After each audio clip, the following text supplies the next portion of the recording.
नमस्कार दोस्तों जिस तरह के इंडिकेशन सामने आ रहे हैं जो मैं चर्चा करूंगा वीडियो में, ऐसा लगता है कि एक बहुत बड़ी जंग होने वाली है। क्वेश्चन यहां पर यह है कि ये कहां तक सीमित रहने वाला है। मतलब क्या ये सिर्फ ईरान और इजराइल तक ही सीमित रहेगा। देखिए, जिस तरह से चीजें सामने बन रही हैं, जो बिल्डअप हो रहा है, ऐसा लगता है कि ये रीजनल वॉर में तो कन्वर्ट होने ही वाला है, जिसमें मल्टीपल कंट्रीज मिडिल ईस्ट में जो हैं वो यहां पर आपको भिड़ते हुए देखने को मिल सकते हैं। लेकिन क्या ये उससे भी ज्यादा आगे तक जाएगा। जो बाकी के सुपर पावर्स हैं, चाहे रशिया है या फिर यूरोप हो गया, चाइना हो गया, क्या ये सब भी इसके अंदर शामिल होंगे, वो हम देखेंगे आगे। लेकिन यहां पर आप देख सकते हो जो सुप्रीम लीडर है ईरान के, उन्होंने साफ साफ कह दिया है enemy being punished right now. तो बेसिकली क्या है कि ईरान ने काफी बड़े स्तर पर रिटालिएशन किया है। घोस्ट मिसाइल, मैं आपको बताऊंगा वीडियो में आगे कि क्या होता है, ये तक दाग दिया है। और ऑब्वियस सी बात है इजराइल ने भी रिटालिएट किया है। वो सब कुछ हम डिटेल से चर्चा करेंगे वीडियो के अंदर कि एग्जैक्टली अभी हो क्या रहा है। चलिए आगे बढ़ते हैं। लेकिन उससे पहले दोस्तों आप सबको बता दूं, आज से 2026 का जो यूपीएससी बैच है हमारा, जीएस फाउंडेशन प्रतिज्ञा बैच, ये स्टार्ट हो चुका है। इसकी खास बात यह है कि इसमें प्रीलिम्स मेंस इंटरव्यू की तो पूरी तैयारी कराई जाती है, साथ ही साथ अगर आप प्रीलिम्स क्रैक कर लेते हैं तो पूरा फीस भी आपका रिफंड कर दिया जाता है। इसके अलावा हर महीने टेस्ट होते हैं जिसमें टॉप रैंकर को 11,000 रुपीज का कैश रिवॉर्ड दिया जाता है। सिर्फ यही नहीं, अगर आप आज बैच लेते हो तो यहां पर 7 डे का रिफंड पॉलिसी भी लाया गया है। किसी कारणवश अगर आप बैकआउट करना चाहते हैं, बैच कंटिन्यू नहीं करना चाहते, फुल फी आपका रिफंड कर दिया जाएगा। बहुत बड़ी अपॉर्चुनिटी है। एक काम कर सकते हैं आप, मेरी पर्सनल टीम है यहां पर, ये फोन नंबर है, इस पर आप सिंपली कॉल करिए और आपको जो भी जानकारी चाहिए, कोई भी आपको डाउट हो तो आपको मिल जाएगा। एंड बस आपको यूज करना है कोड अंकित लाइव, या आप बोल दीजिएगा तो आपको मैक्सिमम जो डिस्काउंट है वो मिल जाएगा। चलिए शुरुआत करते हैं। सबसे पहला यहां पर अगर हम हिस्टोरिकल कॉन्टेक्स्ट देखें, देखो 1979 के बाद से ही, मतलब 1979 के पहले आप सब जानते हैं ईरान में पहलवी जो डायनेस्टी थी वो रूल करती थी, लेकिन इस्लामिक रिवॉल्यूशन हुआ और उसके बाद से ही ईरान के जो रिलेशंस हैं यूएस के साथ काफी ज्यादा खराब हो गए थे। और कई इंपॉर्टेंट इवेंट्स आप देख सकते हो, जैसे यूएस एम्बेसी हॉस्टेज क्राइसिस हुआ था 1979 के बाद। ईरान इराक वॉर में यूएस ने इराक को सपोर्ट किया था। उसके बाद जो सैंक्शंस और जेसीपोआ हो गया, 2015 में डील क्रैक हुई। यूएस विड्रॉ कर लिया जेसीपोआ को 2018 में, क्योंकि डोनाल्ड ट्रंप नहीं चाहते थे। और फिर आगे चलकर कासिम सुलेमानी, उनका असैसिनेशन कर दिया जाता है, जो कि ईरान के लिए बहुत बड़ा झटका था। और अल्टीमेटली अभी अगर आप देखोगे तो यहां पर जो डोनाल्ड ट्रंप हैं वो बार बार ये कह रहे हैं कि हम इनके ऊपर सैंक्शंस लगाएंगे। वो पिछले काफी समय से ये चीजें करते आए हैं। इसके अलावा आईआरजीसी जो इस्लामिक रिवोल्यूशनरी गार्ड कोर है, उसको टेररिस्ट ऑर्गेनाइजेशन डिक्लेयर कर दिया जाता है। और लगातार पूरे रीजन के अंदर इराक, सीरिया, लेबनान, यमन, हर जगह आपको मिलिट्री बिल्डअप देखने को मिलेगा। और अभी एग्जैक्टली आप सब जानते ही हैं कि जो 3 न्यूक्लियर फैसिलिटीज हैं उसके ऊपर बॉम्बिंग की गई है, स्पेशली जो फोर्दो वाला न्यूक्लियर फैसिलिटी है। और इसी को देखते हुए ये जो पूरा मामला है अब रेड लाइन को क्रॉस कर दिया है, जैसा ईरान का कहना है। यहां पर जो यूएस इंटेलिजेंस है उनका कहना है कि 60% से ज्यादा एनरिचमेंट हो चुका था और इसलिए हम नहीं चाहते थे कि ईरान जो है न्यूक्लियर वेपन बना सके। लेकिन देखिए, आज सुबह ही मैंने वीडियो बनाया है जिसमें आपको बताया भी था कि रिपोर्ट के आधार पर कुछ रिपोर्ट्स ये भी आ रही हैं कि ईरान ने ऑलरेडी करीब 400 किलो का यूरेनियम ट्रांसफर कर दिया था। वो फोर्दो वाले न्यूक्लियर प्लांट से उसको हटा दिया था। तो ये भी इंडिकेशन आ रहा है कि हो सकता है कि शायद जो अमेरिका ने सोचा होगा कि उसका पूरा मिशन सक्सेसफुल हो गया है, ये एक्चुअल में शायद नहीं हुआ, क्योंकि ईरान के पास अभी भी बड़ी मात्रा में जो 60% से ज्यादा यूरेनियम एनरिचमेंट है वो आपको देखने को मिलेगा। खैर, इन्हीं सारी चीजों को देखते हुए अब इंतजार यही था कि ईरान क्या करने वाला है। अब ईरान की तरफ से आप देख सकते हो उनके जो सुप्रीम लीडर हैं अयतुल्ला अली खमैनी, उन्होंने यहां पर कहा है, देखिए, the Zionist enemy has made a big mistake, committed a big crime and it must be punished. उसको इसकी सजा मिलनी चाहिए और उसको इस समय यह सजा मिल रही है। It is being punished right now, ऐसा उन्होंने यहां पर साफ साफ कह दिया। अब देखिए, उनका कहना है एनिमी का मतलब क्या सिर्फ अमेरिका नहीं, अमेरिका के साथ साथ इजराइल, इसके अलावा जो भी गल्फ कंट्रीज हैं जो यूएस मिलिट्री को बेस प्रोवाइड करते हैं, चाहे कतर है या फिर जो भी कंट्रीज हैं यहां पर, उनको भी सजा मिलेगी। वो एनिमी की बात कर रहे हैं, क्योंकि वही मैं आपसे कह रहा हूं कि यहां पर एक बड़ी जंग आपको बहुत जल्द देखने को मिल सकती है। और इनफैक्ट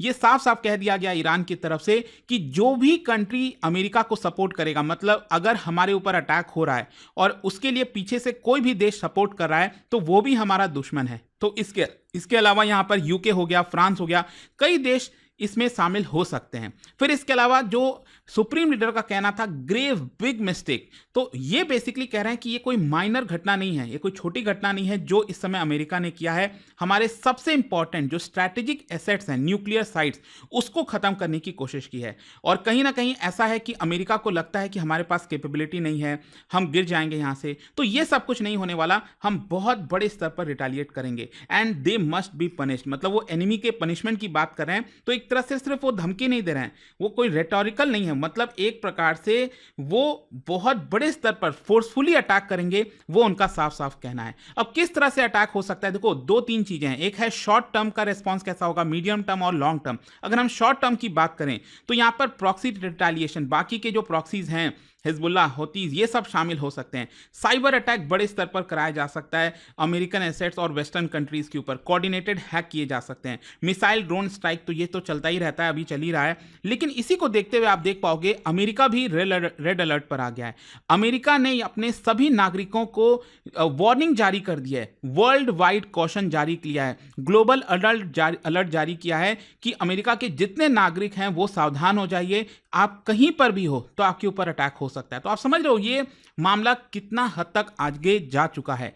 फिर अगर हम बात करें मीडियम टर्म एस्केलेशन की, तो एक तो आप सुन ही रहे हो, जो स्ट्रेट ऑफ हॉर्मुज है उसको डिसरप्ट करने की बात कही जा रही है, उसको ब्लॉक करने की बात कही जा रही है। इससे एक बहुत बड़ी परेशानी हो सकती है, जिसको लेकर मैंने आज डिटेल में ही सुबह वीडियो बनाया था।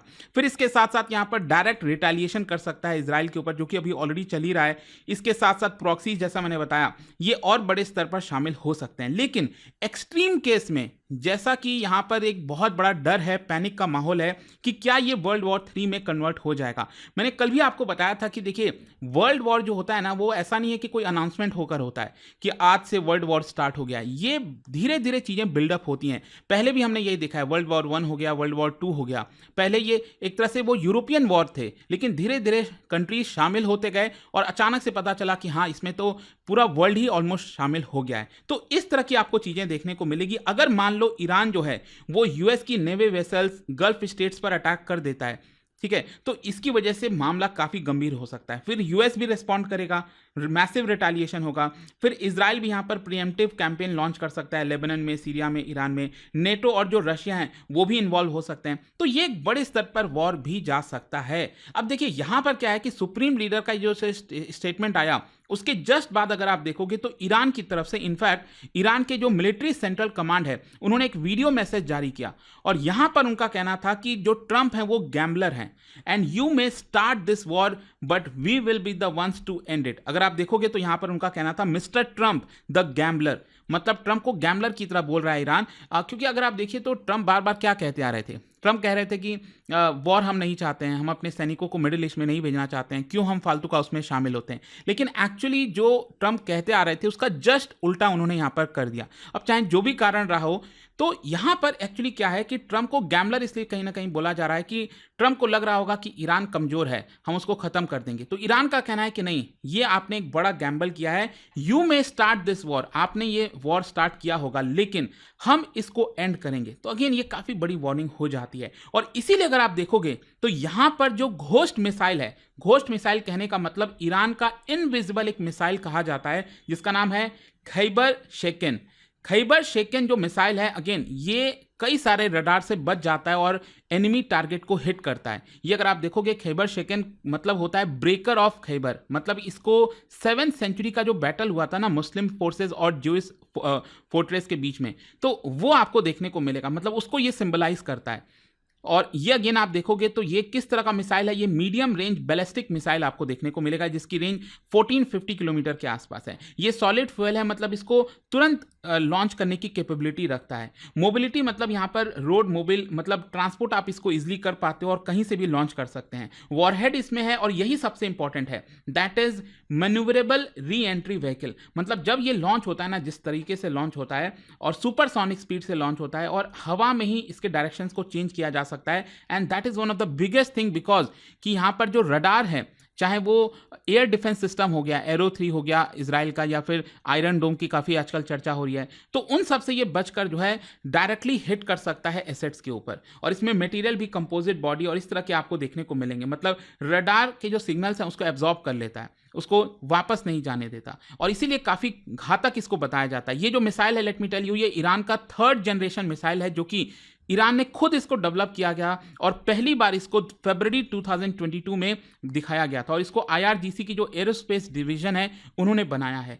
और एक्चुअल में अगर आप देखिए, ये मिसाइल्स लॉन्च करने के बाद खबर ये पुख्ता हो गई थी कि जेरूसलम में यहाँ पर बड़े स्तर पर ब्लास्ट सुनाई दिया है और जो ईरानियन मिसाइल्स हैं वो लगातार उड़ते हुए इजराइल के टेरिटरी में दिख रहे थे। यहाँ पर इनफैक्ट बोला ये भी जा रहा है, क्लेम किया जा रहा है कि तेल अवीव में जो एयरपोर्ट है, जो कि मेजर इंटरनेशनल हब है, वहाँ पर भी कुछ चीज़ें हिट हुई हैं। इसके अलावा जो बायोलॉजिकल रिसर्च सेंटर है, जिसको मिलिट्री बायो लैब का इल्ज़ाम लगाया गया है, उस पर भी हिट किया गया। नदन हाइफा हो गया, कई एयर बेसेस पर भी हिट हुआ है। जो कंफर्म डैमेज है वो बेसिकली कई सिविलियन जो बिल्डिंग्स हैं इजराइल के अंदर, इंफ्रास्ट्रक्चर हो गए, वहां पर तो हिट हुआ ही है और अर्ली रिपोर्ट्स के आधार पर बहुत से इंडिविजुअल्स यहां पर घायल हुए हैं, ये बताया जा रहा है। तो आपको एक तरह से देखने को मिलेगा कि अब यहां पर ईरान ने भी एक तरह से काफी बड़े स्तर पर रिटेलिएट करना स्टार्ट कर दिया। लेकिन ऑब्वियसली बात है, इजराइल भी पीछे नहीं रहेगा और अगर आप देखोगे तो इजराइल ने भी आज जो है काफी बड़ा अटैक किया अगेन ईरान के ऊपर और बताया यह जा रहा है कि ईरान के 6 एयरपोर्ट्स को खत्म कर दिया है। मतलब ऐसा कर दिया है कि वहां से वो ऑपरेट नहीं कर पाएंगे और इसके अलावा कई 15 मिलिट्री एयरक्राफ्ट नुकसान हुआ है। ये ईरान में अगर आप देखोगे, ये 6 टारगेट्स आपको देखने को मिल रहे होंगे यहाँ पर। इन्हीं 6 एयरपोर्ट्स के ऊपर बॉम्बिंग की गई इजराइल के द्वारा और यहाँ पर करीब 15 ऐसे मिलिट्री एयरक्राफ्ट थे, उसको खत्म कर दिया गया, ब्लास्ट कर दिया गया। तो लगातार कहने का ओवरऑल मतलब यह है कि चीजें धीरे धीरे करके और ज्यादा एस्केलेट हो रही हैं। अब एक्चुअली वेट यही है, मतलब देखना यही होगा कि कब और किधर ईरान जो है वो अमेरिका के एसेट्स पर हमला करता है, क्योंकि अब यहां से अगर ये चीजें होंगी तो आप समझिए डोनाल्ड ट्रंप ने कहा है कि हम इसका बड़ा और ज्यादा बड़े स्तर पर रिटेलिएट करेंगे। जो सुप्रीम लीडर है खमैनी, उनको भी खतरा है असैसिनेशन का। काफी कुछ चल रहा है, जो भी अपडेट आएगा मैं आपको बताऊंगा। लेकिन जाने से पहले एक बहुत ही इंटरेस्टिंग क्वेश्चन, पर्शियन गल्फ काफी न्यूज में आ गया है इस समय। क्या बता सकते हो कौन से कंट्रीज पर्शियन गल्फ के साथ अपना जो कोस्ट लाइन है वो शेयर करते हैं? आपको बताना और उसका जो राइट आंसर आप सब जानते हैं, मेरे इंस्टाग्राम पर तो मिलेगा ही, वहां पर अगर आप नहीं हो कोई बात नहीं, टेलीग्राम से ले सकते हैं इसका सही उत्तर। और दोस्तों जैसा मैंने आपको बताया, अगर आप यूपीएससी 2026 की तैयारी कर रहे हैं, प्रतिज्ञा बैच लेना चाहते हैं, इसके बारे में और जानकारी लेना चाहते हैं, ये फोन नंबर मेरी पर्सनल टीम है, इस पर आप कॉल करिए, सारी जानकारी, सारे डाउट्स आपके रिजॉल्व हो जाएंगे और तब अगर आपको लगता है तो आप बैच ले सकते हैं। Again use this code Ankit live to get maximum discount. Link भी कमेंट सेक्शन में दिया अगर आप डायरेक्टली लेना चाहते हो। दोस्तों एक बड़ी खुशखबरी है, P2I फाउंडेशन 2026 प्रतिज्ञा बैच अब हो चुका है लाइव और नया बैच 23 जून से स्टार्ट हो रहा है। यह सिर्फ एक कोर्स नहीं, यह है एक कंप्लीट रोड मैप जो आपको 0 से IAS ऑफिसर बनने तक लेकर जाएगा। Step by step guidance, full mentorship के साथ। फीचर्स जो बनाते हैं प्रतिज्ञा बैच को सबसे खास, 1000+ आवर्स की लाइव क्लासेस इंडिया के टॉप एजुकेटर्स के साथ, हर स्टूडेंट के लिए 1-to-1 personal mentorship, hand written notes, smart और क्विक रिवीजन के लिए, PRP and MRP, residential programmes for prelims और मेंस। और दोस्तों यह सब कुछ के साथ मिलता है क्लियर करो प्रीलिम्स, पूरा फीस रिफंड पाओ, मंथली टॉपर्स को 11,000 रुपीज तक कैश रिवॉर्ड। और हाँ, सुबह से कई स्टूडेंट के मैसेज आए, लेकिन 10 जून के बैच अब क्लोज हो गया है, तो सुन लीजिए 23 जून से वही बैच दोबारा स्टार्ट हो रहा है, सिर्फ आपकी डिमांड पर। इसको लेने के लिए आप क्लिक कर सकते हैं कमेंट सेक्शन में लिंक को और यूज करना है आपको code Ankit live, ANKITLIVE checkout के समय, ताकि आप मैक्सिमम डिस्काउंट पर इस बैच को ले सकें। सीट्स लिमिटेड हैं और बहुत तेजी से भर रही हैं, तो देर मत कीजिए, आज ही शुरू कीजिए अपनी IAS की जर्नी विद प्रतिज्ञा।